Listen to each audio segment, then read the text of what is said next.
Doutora, quais são as infecções mais comuns na infância?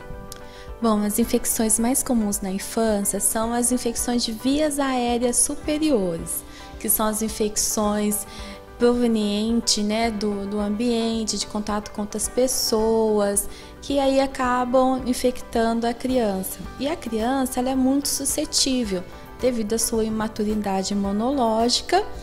E aí acaba tendo as infecções IVAs, as famosas IVAs são infecções de vias aéreas superiores, que vai desde um resfriado, desde uma faringite, uma amidalite, otite, rinocinusite, Até como os pais falam, tem um monte de ites, Só que essas ites são decorrentes de processos infecciosos. Prestar atenção que muitas vezes tem crianças que têm quadro alérgico que dão rinite alérgica, conjuntivite alérgica, rinocinusite alérgica, mas isso é uma outra história, Mas as mais comuns são as infecções de vias aéreas superiores. E o que causa essas infecções nas crianças, doutora? As causas mais comuns, a principal, na verdade, são os vírus, Existem inúmeros vírus que acometem a criança. As principais, parainfluenza 1, 2 e 3, adenovírus, vírus essencial respiratório, vírus da gripe, metapneumovírus, enterovírus. Então, a maioria são decorrentes de causa viral, Porém, existem, depois de que tem acometimento da criança, o vírus acomete a criança, se persistir os sintomas, aí pode ter uma possibilidade de comprometimento de infecção bacteriana. Aí a criança, lógico, a mãe já vai estar avaliando, procurando o médico desde o início do quadro, mas se houver persistência, tem que procurar novamente. Doutora, quais são os sintomas dessas infecções?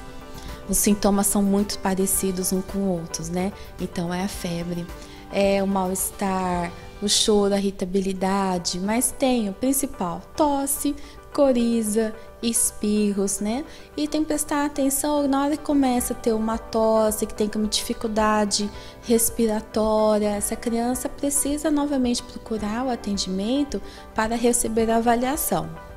Doutora, qual que é o tratamento oferecido para essas crianças? Bom, das infecções respiratórias, as chamadas IVAs, na verdade o tratamento é sintomático, Lógico que a gente tem que observar o seguinte, na hora que tiver um quadro, que toda criança menor que 2 anos, que tiver uma possibilidade com febre, tosse, febre, dor de garganta, que tem a possibilidade de ser uma infecção por influenza, até tem a medicação, o antiviral, o chamado oseltamivir, para disponibilizar para as crianças com fatores de risco para complicação do vírus da influenza, Mas no geral são tratamentos sintomáticos para aliviar sintomas da febre, da congestão nasal, da obstrução, então tem que utilizar soro fisiológico no nariz, inalação com soro fisiológico, E lógico receber avaliação médica. Doutora, como prevenir essas infecções? Bom, essas infecções devem ser prevenidas, principalmente, a amamentação. A mãe tem que amamentar a criança para que aí recebe os anticorpos maternos para diminuir a possibilidade de ter muitas IVAs de repetição. E boa higiene de mãos, se tiver algum adulto com quadro de febre, tosse, esse adulto tem que, na verdade, higienizar a mão, não pode tossir em qualquer lugar, tem que usar um lenço descartável, colocar esse lenço descartável em algum lugar próprio, Então, basicamente, hidratação adequada também, nutrição, alimentação, são os fatores que a gente pode para prevenir. Lógico que numa sazonalidade, como nós temos agora, é um acometimento maior de um número de crianças, a gente sabe que tem casos, Mas o básico é a amamentação, a boa alimentação, hidratação e manter a nutrição da criança.